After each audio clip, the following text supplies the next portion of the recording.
Hello everyone, welcome to our channel. So now today's our topic is eigenvalues and eigenvectors of matrices. किसी भी matrix के लिए eigen value और eigen vector क्या होते हैं और कैसे हम फाइंड करेंगे और इनकी प्रॉपर्टीज़ क्या क्या हैं, आज वो सब हम इस वीडियो में देखेंगे। ठीक है, तो स्टार्ट करते हैं हम हमारा आज का वीडियो। ये हमारा जो लीनियर अलजेब्रा है उसका ये नंबर 3rd वीडियो है। इससे पहले मैं आपको 2 वीडियोस प्रोवाइड करवा चुकी हूँ, system of linear equation and rank and nullity of the matrices. अब आज का जो टॉपिक है उसमें जो पहले जो थ्योरी है आइगन वैल्यू आइगन वेक्टर से रिलेटेड वो मैं आपको एक्सप्लेन कर देती हूँ। देन हम इसकी प्रॉपर्टीज़ देखेंगे। जो सबसे ज़्यादा इंपॉर्टेंट होती हैं यहाँ पे वो इसकी प्रॉपर्टीज़ ही होती हैं। ठीक है ना, तो पहले हम देखते हैं कि what is the definition of eigen value and eigen vector. तो यहाँ हमने लिया है कि कोई भी एक मैट्रिक्स ली है ए जो कि स्क्वायर मैट्रिक्स होनी चाहिए। नंबर 1, केवल हम स्क्वायर मैट्रिक्स के ही eigen value eigen vector find कर सकते हैं। अगर जो मैट्रिक्स ए है वो नॉन स्क्वायर मैट्रिक्स है देन हम यहाँ पर eigen values and eigen vector find नहीं कर सकते। तो ये सबसे इम्पोर्टेंट कंडीशन है कि A must be a square matrix. ठीक, उसका ऑर्डर हमने यहाँ पर कंसिडर कर लिया n। अब नाउ कैपिटल X जिसका जो ऑर्डर है वो है n×1 be an any column matrix. ये कॉलम मैट्रिक्स है इस तरीके से जिसमें एक ही कॉलम होगा और नंबर ऑफ रोज होंगी कितनी n। ठीक, एंड लैम्डा भी any scalar number. Then consider the system of linear equation. एक हमने मैट्रिक्स कंसिडर की जिसका ऑर्डर है n×n, एक कॉलम मैट्रिक्स कंसिडर किया जिसमें n अननोन्स है और एक स्केलर कंसिडर किया लैम्डा। अब इन सबसे मिला के हमने एक यहाँ पे एक सिस्टम ऑफ लीनियर इक्वेशन बनाया जो कि स्टैंडर्ड फॉर्म ये होती है जो कि मैंने कल बताई थी, x = b। b यहाँ पे क्या होती है, कांस्टेंट मैट्रिक्स। अब आइगन वैल्यू आइगन वेक्टर के लिए ये कंडीशन होती है कि ये जो कांस्टेंट मैट्रिक्स मिलती है आपको b इस साइड में, कहाँ पे, राइट हैंड साइड में, इसको अगर आप रिप्लेस कर देते हैं बाय लैम्डा x, अगर ऐसा पॉसिबल है then this system of linear equation converted in this form x = λx। अब ये जो इक्वेशन है इसको हम इस फॉर्म में लिख सकते हैं, इसको इस साइड पे लेके आएंगे। अब यहाँ से x कॉमन लेंगे तो क्या बनेगा, a - λI। क्योंकि ये मैट्रिक्स है तो इसके स्केलर को भी आपको आइडेंटिटी मैट्रिक्स से मल्टीप्लाई करके लिखना होगा। So now this equation = 0। अब हम बोल रहे हैं कि ये जो इक्वेशन है वो बराबर 0 है। तो ये जो यहाँ पे वैल्यू है ये अगर 0 के इक्वल है तो x क्या होगा यहाँ पे, नॉन जीरो। ठीक है ना, दैट मीन इस इक्वेशन का नॉन जीरो सॉल्यूशन होने के लिए कंडीशन है कि this determinant a - λ = 0 for non zero value of x। अब ये जो मैंने यहाँ पे लिखा हुआ है इसी से eigen value and eigen vector की डेफिनेशन निकल के आती है। ये जो हमने इक्वेशन लिखी है इसको स्पेशली नाम दिया गया है characteristic equation. So here this determinant of a - λ = 0 is known as characteristic equation and the roots of this equation is known as eigen values या फिर characteristic values या फिर latent values या फिर proper values। इन चारों में से कोई सा भी नाम लिखा आ जाए, इन सब का मीनिंग यही है कि हम यहाँ पे characteristic equation क्या निकाल रहे हैं, रूट्स निकाल रहे हैं। And these roots are known as the eigen values of matrix A। जो भी आपको मैट्रिक्स गिवन है उसके आइगन वैल्यूज यहाँ पे ये बोले जाएंगे। क्लियर, तो ये तो हो गया आइगन वैल्यूज़ की डेफिनेशन। कहाँ से आए आइगन वैल्यूज़, वो इस इक्वेशन के रूट्स हैं। ये इक्वेशन कहाँ से आए उसके लिए आपको ये पता होना चाहिए कि हमने यहाँ पे इस तरीके से लिखा। तो ये मैंने पूरी एक जनरल थ्योरी यहाँ पे आपको बताई the eigen values eigen vector की, कि कहाँ से आपको आइगन वैल्यूज़ मिलेंगे, कहाँ से आपको आइगन वेक्टर्स मिलेंगे। ठीक, फिर उसके बाद हमने लिखा है कि जैसे आपको आइगन वैल्यूज़ मिल जाएंगे तो ईच आइगन वैल्यूज़ के करस्पॉन्डिंग आपको आइगन वेक्टर्स मिलेंगे। तो यहाँ पे जो सबसे इम्पोर्टेंट कंडीशन है वो है नॉन जीरो वेक्टर x, कि eigen vector must be non zero. ठीक है ना, कभी भी जो जीरो वेक्टर होगा अगर x की वैल्यू आपको ये मिल रही 0 0 0 तो ये कभी भी यहाँ पर आइगन वेक्टर नहीं बनेगा। आइगन वेक्टर मस्ट बी है नॉन जीरो वेक्टर। चाहे तो आप ऐसा वैल्यू ले सकते हैं दिस वन, कोई भी एक यहाँ पे जो एलिमेंट होगा वो नॉन जीरो होगा, बाकी सब जीरो हो सकते हैं but all can not be zero. ठीक है ना। So number 1 condition, a non zero vector x which satisfy the equation. एक ऐसा वेक्टर जो इस इक्वेशन को सेटिस्फाई करेगा x = λ is known as eigen vector. यहाँ पे आएगा vector corresponding eigen value lambda. ठीक है ना, जो भी आपको आइगन वैल्यू मिलेगी उसके करस्पॉन्डिंग आपको अगर आइगन वेक्टर निकालना हो तो आपको ये इक्वेशन सॉल्व करके x की वैल्यू निकालनी होगी। क्लियर, अब कैसे निकालेंगे उसके लिए तो अभी मैं ये एग्जांपल में सॉल्व करके बताऊंगी। एक छोटा सा मैंने 2x2 ऑर्डर के मैट्रिक्स लिए जिसमें ये जो मैंने डेफिनेशन यहाँ पे एक्सप्लेन की है उसको मैं अप्लाई करके बताती हूँ, ठीक है। तो देखते हैं नेक्स्ट पेज पे इसका सॉल्यूशन। अब यहाँ पर जो हमने मैट्रिक्स अभी ली थी उसके आइगन वैल्यूज आइगन वेक्टर्स कैसे फाइंड करेंगे, उसके लिए मैंने यहाँ पूरा प्रोसेस एक्सप्लेन कर रखा है। जैसे सबसे पहले अब हम फाइंड करेंगे आइगन वैल्यूज़। अब आइगन वैल्यूज़ फाइंड करने के लिए आपको क्या करना होगा, कैरेक्टरिस्टिक इक्वेशन हमेशा कंसिडर करनी होगी, a minus lambda equal to 0। इसका मीनिंग है कि ये जो मैट्रिक्स है उसके डायगोनल के एंट्रीज में से आपको लेमडा को माइनस करना है और इस डिटर्मिनेंट को सॉल्व करना है for the value of lambda. तो ये तो 2 क्रॉस 2 के सिंपल डिटर्मिनेंट है, आपस में क्रॉस मल्टीप्लाई करेंगे ये इक्वेशन, इन दोनों को आपस में मल्टीप्लाई करेंगे, सॉल्व करेंगे तो फाइनली आपको एक क्वाड्रेटिक इक्वेशन मिलेगी। एक चीज़ ये याद रखना है कि जितने भी यहाँ पे इस मैट्रिक्स का जो भी ऑर्डर होगा उतने ही यहाँ पे आइगन वैल्यूज मिलेंगे। जैसे यहाँ पे n क्रॉस n यानी n ऑर्डर है तो इस मैट्रिक्स के n आइगन वैल्यूज मिलेंगे। जैसे यहाँ पे इस मैट्रिक्स का ऑर्डर 2 था यानी इसके 2 आइगन वैल्यूज मिलेंगे। अब ये दोनों आइगन वैल्यूज सेम भी हो सकते हैं और रिपीट भी हो सकते हैं, इट डजंट मैटर, बट कितने total number of eigen values मिलेंगे वो डिपेंड करता है मैट्रिक्स के ऑर्डर पे, ठीक। तो यहाँ एक क्वाड्रेटिक इक्वेशन मिलेगी, इसके आपको रूट्स निकालने होंगे जैसे सिंपल तरीके से निकालते हैं। तो जब इसके फैक्टर्स करेंगे तो आपको वैल्यूज मिल जाएगी 1 और 6। That mean the eigen values of matrix A is equal to 1 और 6। क्लियर। अब ये जो 2 आइगन वैल्यूज आपको मिले हैं इनके करस्पॉन्डिंग आइगन वेक्टर्स निकालने होंगे। तो दोनों के लिए 2 डिस्टिंक्ट आइगन वैल्यूज हैं, तो दोनों के लिए 2 डिस्टिंक्ट या 2 एलाई आइगन वेक्टर मिल जाएंगे आपको। और वो कौन कौन से होंगे उसको फाइंड करने का मेथड ये है कि सबसे पहले मैंने माना कि x equal to x1 x2 transpose, यानी एक कॉलम मैट्रिक्स माने आपने x1 x2 या आइगन वेक्टर मान लिया corresponding to eigen value lambda equal to 1 then. तो जैसे कि मैंने अभी स्टार्टिंग में बताया था कि किसी भी आइगन वैल्यू के लिए आपको ये इक्वेशन सॉल्व करनी होगी, x equal to lambda x। तो लेमडा हमने 1 लिया था, यहाँ पर 1 वैल्यू पुट कर दी। अब इसको सॉल्व करने के लिए इसको आप इधर लेके आएंगे तो क्या लिखेंगे, a माइनस 1 को हटा दिया, x कॉमन लेंगे तो a minus I into x equal to 0। इसका मीनिंग है कि जो मैट्रिक्स ए है उसके डायगोनल में से 1 1 माइनस करना है, 5 में से बन जाएगा 4, ये 4 1 2 माइनस 1 1।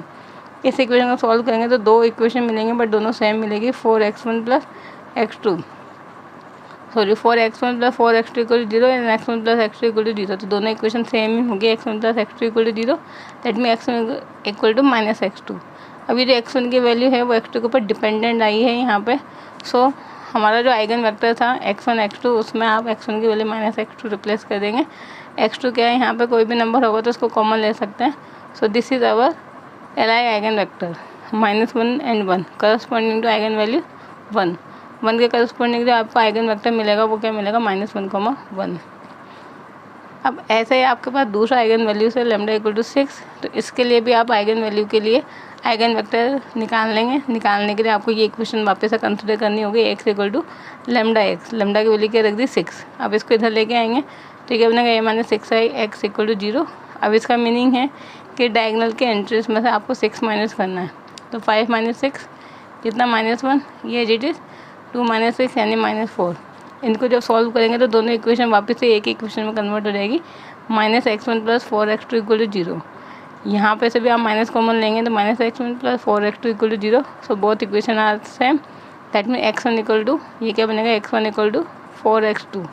अब x1 की वैल्यू भी x2 के ऊपर डिपेंडेंट है तो हमने यहाँ पे x1 को रिप्लेस कर दिया 4x2 से, और x2 जो अगर कॉमन लेंगे तो क्या बनेगा 4 और 1। तो ये हमें यहाँ पर आइगन वेक्टर मिल गया corresponding to eigen value lambda equal to 6। तो इस तरीके से ये प्रोसेस होता है eigen value eigen vector find करने का कोई भी स्क्वायर मैट्रिक्स का। जनरली 2 क्रॉस 2 और 3 क्रॉस 3 ऑर्डर की मैट्रिक्स दी जाती है। अगर इससे ज़्यादा बड़ा ऑर्डर होगा तो फिर ये मेथड अप्लाई करना थोड़ा लेंदी हो जाएगा, और आपके सब्जेक्टिव पेपर तो होते हैं नहीं, तो इस टाइप का जो मेथड है ये हम जनरली काम नहीं लेंगे। ये केवल मैंने आपको आइगन वैल्यू आइगन वेक्टर की डेफिनेशन को क्लियर करने के लिए एक छोटा सा एग्जाम्पल यहाँ पर एक्सप्लेन किया है, ठीक है ना। आपके जो क्वेश्चन आते हैं वो प्रॉपर्टी बेस्ड क्वेश्चन आते हैं, जनरली प्रॉपर्टीज़ याद होंगी। तो कुछ ऐसे क्वेश्चन आते हैं जिनको आप डायरेक्ट देख के भी आंसर कर सकते हैं या विद इन 5 सेकेंड में आप उनको सॉल्व कर सकते हैं यदि आपको प्रॉपर्टीज़ याद है तो अब हम देखते हैं आइगन वैल्यू आइगन वेक्टर्स की प्रॉपर्टीज़ और फिर उन पर बेस्ड क्वेश्चन करेंगे किस टाइप के क्वेश्चन पूछे जाते हैं जनरली एग्जाम में।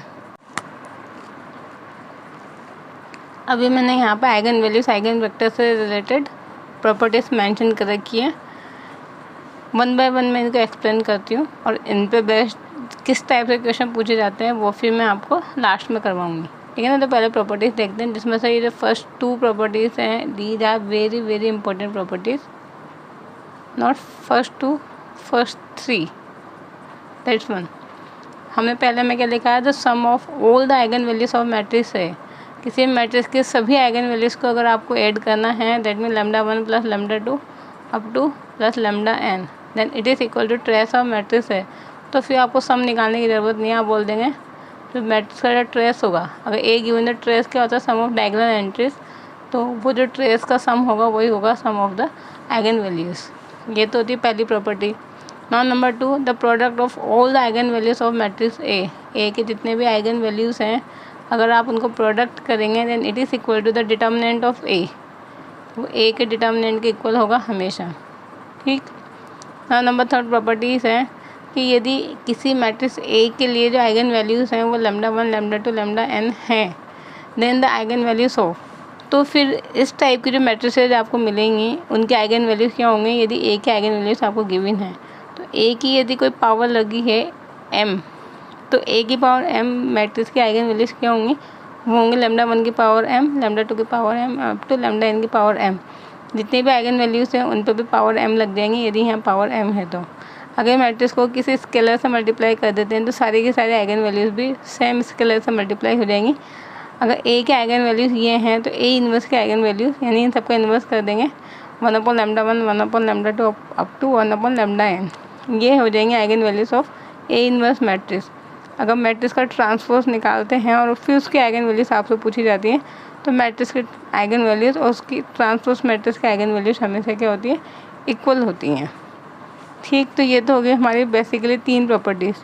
फिर कुछ जनरल प्रॉपर्टीज़ हैं, जिसमें पहला हमने लिखा हुआ है कि if one of the row या कॉलम, अगर मैट्रिक्स में कोई भी एक रो या कोई भी एक कॉलम 0 के इक्वल है, तो फिर आप बोलेंगे λ = 0 is one of the eigen values of matrix A.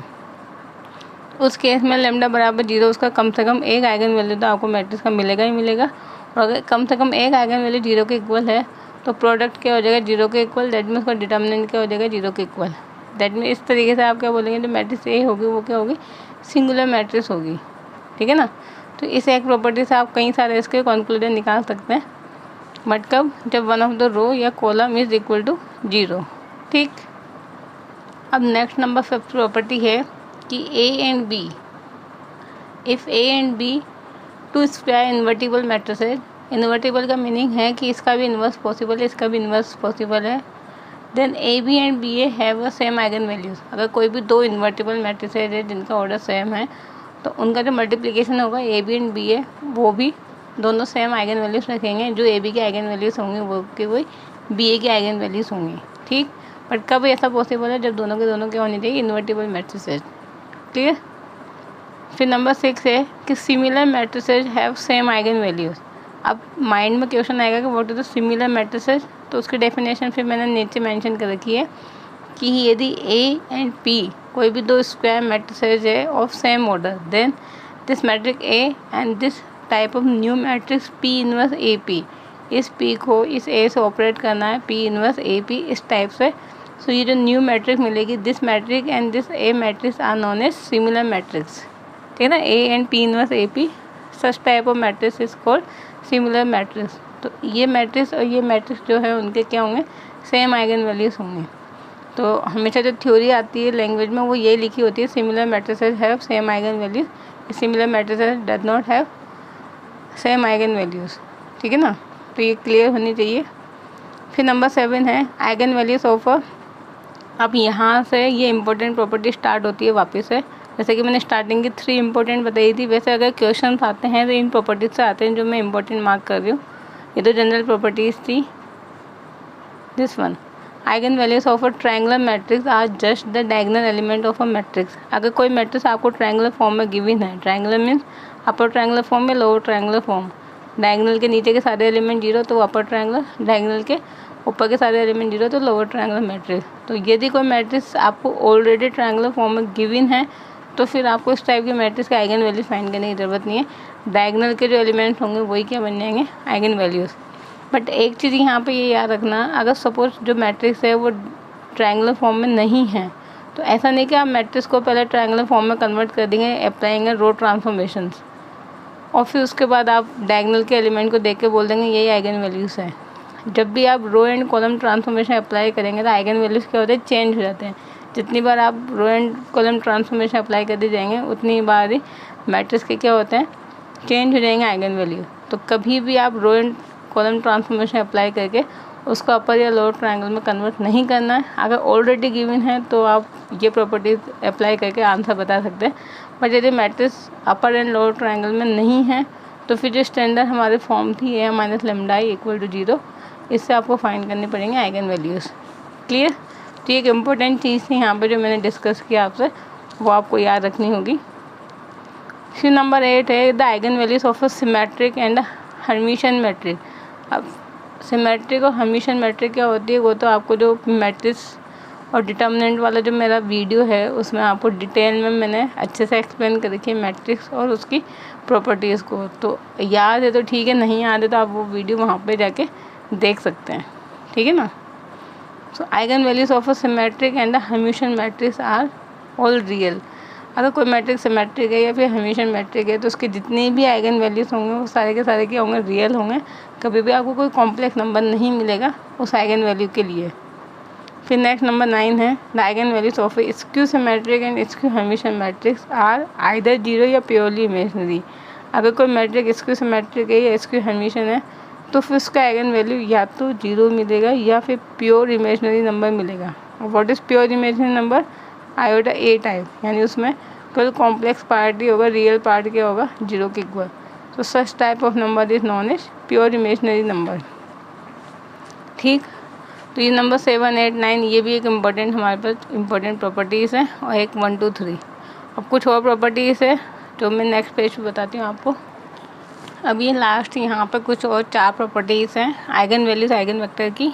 Number 10 है कि eigen values of an orthogonal matrix या फिर यूनिटरी मैट्रिक्स। ऑर्थोगोनल मैट्रिक्स क्या होती है, A transpose equal to identity matrix मिल जाए, और यूनिटरी मैट्रिक्स क्या होती है, A theta, theta means conjugate transpose, वो क्या मिल जाए, आई के इक्वल। तो अगर ऑर्थोगोनल मैट्रिक्स है या फिर यूनिटरी मैट्रिक्स है तो इस टाइप के मैट्रिक्स के जो आइगन वैल्यूज होंगी उनकी हमेशा क्या होंगी, एब्सोल्यूट वैल्यू 1 होगी। अब एब्सोल्यूट वैल्यू 1 होने का मीनिंग है कि उनका जब आप मोड निकालेंगे तो वो क्या आएगा, हमेशा 1 के इक्वल। तो इसे बोलते हैं absolute value of 1, that is इनकी जो आइगन वैल्यूज़ होंगे वो ±1 के इक्वल होंगे। तो कभी ये लैंग्वेज भी लिखी हो सकती है या फिर कभी ये लैंग्वेज भी होती है हैव यूनिट मॉडुलस, कि जो ऑर्थोगोनल मैट्रिक्स होती हैं उनके जो आइगन वैल्यूज़ होते हैं उनका मॉडुलस क्या होता है, यूनिट होता है, ठीक है ना। वही सेम चीज़ है जो मैंने यहाँ लिखी हुई है, लैम्डा इक्वल टू 1 लेंगे या लैम्डा इक्वल टू -1 लेंगे, उनका मॉडुलस हमेशा 1 के इक्वल आएगा। ठीक, फिर नंबर 11 है the eigen values of an idempotent matrix. Idempotent matrix क्या होती है, A square equal to A. तो अगर कोई आइडम्पोर्टेंट मैट्रिक्स है तो उसके आइगन वैल्यूज या तो 1 होगी या 0 होगी, इसके अलावा कोई तीसरा नंबर नहीं मिलेगा अगर मैट्रिक्स आइडम्पोर्टेंट है तो। फिर eigen value of the involuntary matrix. अब इनवॉलंटरी मैट्रिक्स क्या होती है, ए स्क्वायर इक्वल टू आई। इस टाइप के मैट्रिक्स की आइगन वैल्यूज होंगी वो हमेशा ±1 के इक्वल होंगी। और नंबर 13 है all the eigen values of nilpotent matrix. Nilpotent matrix क्या होती है, ए की पावर k बराबर 0 बट ए की power k -1 not equal to 0। अगर किसी मैट्रिक्स में ये प्रॉपर्टी होल्ड होती है then matrix is known as nilpotent, और नील पोटेंट मैट्रिक्स की सारी आइगन वैल्यूज क्या होती है, 0 के इक्वल। तो ये कुछ यहाँ पर आइगन वैल्यूज़ की प्रॉपर्टीज़ थे जिनमें जो इम्पोर्टेंट प्रॉपर्टीज़ थे उन पर मैंने आपको मार्क करके बता दिया। अभी एक छोटी सी डेफिनेशन है स्पेक्ट्रम ऑफ अ मैट्रिक्स ए। कभी कभी क्या होता है कि क्वेश्चन में मैट्रिक्स ए गिवन होती है और बोला जाता है कि find the spectrum of a matrix ए। तो अब हमें स्पेक्ट्रम का मतलब ही नहीं पता होगा तो हम फाइंड क्या करेंगे। तो यहाँ इसकी डेफिनेशन एक सिंपल सी डेफिनेशन है, the set of all the eigen values of matrix ए। इस मैट्रिक्स ए के जितने भी आइगन वैल्यूज़ हैं उनका जो सेट होगा and this set is known as spectrum of a matrix A. बस इतनी सी छोटी सी डेफिनेशन है कि मैट्रिक्स ए के सभी आइगन वैल्यूज़ निकालो, उन आइगन वैल्यूज़ को एक सेट में कन्वर्ट कर दो, तो वो जो सेट बनेगा उसको हम बोलेंगे स्पेक्ट्रम ऑफ अ मैट्रिक्स ए। फिर उसके बाद नंबर 2 आता है, कभी कभी मैट्रिक्स ए की आपको लार्जेस्ट आइगन वैल्यू या फिर नंबर 2 मैंने यहाँ पर लिखा हुआ है स्पेक्ट्रल रेडियस, या तो स्पेक्ट्रल रेडियस पूछे या फिर लार्जेस्ट आइगन वैल्यू पूछे, उनमें ये काम करना होगा आपको। If the matrix A it is real symmetric matrix, और ये काम आप केवल एक रियल सिमेट्रिक मैट्रिक्स में ही कर सकते हैं। अगर मैट्रिक्स सिमेट्रिक मैट्रिक्स नहीं है तो फिर आप लार्जेस्ट आइगन वैल्यू या फिर स्पेक्ट्रल रेडियस फाइंड नहीं कर सकते। तो ऑब्वियसली आपको वो चेक नहीं करना, आपको तो जो मैट्रिक्स गिवन होंगे वो ऑटोमेटिकली सिमेट्रिक मैट्रिक्स से गिवन होगी। बस आपसे क्वेश्चन पूछा जाएगा find its largest eigen value या फिर स्पेक्ट्रल रेडियस। तो क्या होती है spectral radius? Then it is equal to sum of diagonal entries. जो मैट्रिक्स है उसके सभी डायगोनल एंट्रीज को सम कर दीजिए। सम करने के बाद जो नंबर मिलेगा, this number is known as largest eigen value, या फिर इसी को नाम दे दिया स्पेक्ट्रल रेडियस। क्लियर? तो ये तो थी हमारे आइगन वैल्यूज़ की प्रॉपर्टीज़, आइगन वैल्यूज़ की डेफिनेशन, और कुछ यहाँ पे एक बेसिक डेफिनेशन स्पेक्ट्रम और स्पेक्ट्रल रेडियस की। तो ये तो हमारा आइगन वैल्यूज़ वाला टॉपिक तो कंप्लीट होता है। अब इसके जो क्वेश्चंस हैं और आइगन वेक्टर्स की जो प्रॉपर्टीज़ है वो इसका जो सेकंड पार्ट होगा वीडियो का, उसमें मैं आपको बताऊंगी। तो आज वाले वीडियो के लिए तो इतना ही सफिशिएंट है, अदरवाइज़ वीडियो हमारा काफ़ी लंबा हो जाएगा। इसके मैं कई सारे क्वेश्चंस भी करवाऊँगी आपको। उन क्वेश्चंस की हेल्प से आपको काफ़ी टॉपिक को समझने में काफ़ी हेल्प मिलेगी। तो वो पूरा सब कुछ एक वीडियो में कवर करना हमारे लिए पॉसिबल नहीं होगा, इसलिए मैं अब जो बचा हुआ इसका रिमेनिंग पार्ट है वो मैं आपको सेकेंड वीडियो में करवाऊँगी। Clear? So I hope guys you like this video. और अगर आपको वीडियोस अच्छे लगते हैं तो आप प्लीज़ इन पे लाइक, शेयर और कमेंट किया कीजिए। अपने फ्रेंड्स के साथ भी इनको शेयर किया कीजिए। और अगर आप वीडियोस आपको सही नहीं लगते हैं तो आप डिसलाइक भी कर सकते हैं, आपके पास डिसलाइक करने का भी ऑप्शन है। बट अगर आप एक लाइक करेंगे या फिर कमेंट करेंगे तो उससे मुझे आप पता लगेगा कि आप कितना इंटरेस्ट ले रहे हैं वीडियोस देखने में। कई सारे होते हैं जो स्टार्टिंग में 2-5 मिनट वीडियो देख के उसको बंद कर देते हैं। तो जो लास्ट तक वीडियो देखेगा उसी को बेनिफिट मिलेंगे, क्योंकि मैं इन वीडियोस में काफ़ी इम्पोर्टेंट थ्योरी ही आपको करवा रही हूँ। जो भी आपके एग्जाम पॉइंट ऑफ व्यू से इम्पोर्टेंट पार्ट या थ्योरी है वही मैं आपको टू द पॉइंट थ्योरी यहाँ पर करवा देती हूँ। कुछ ज़्यादा एक्स्ट्रा चीज़ें नहीं होती हैं। So I hope guys you like this video, and if you like then please like, share and subscribe our channel, and thank you for watching my videos guys. Thank you.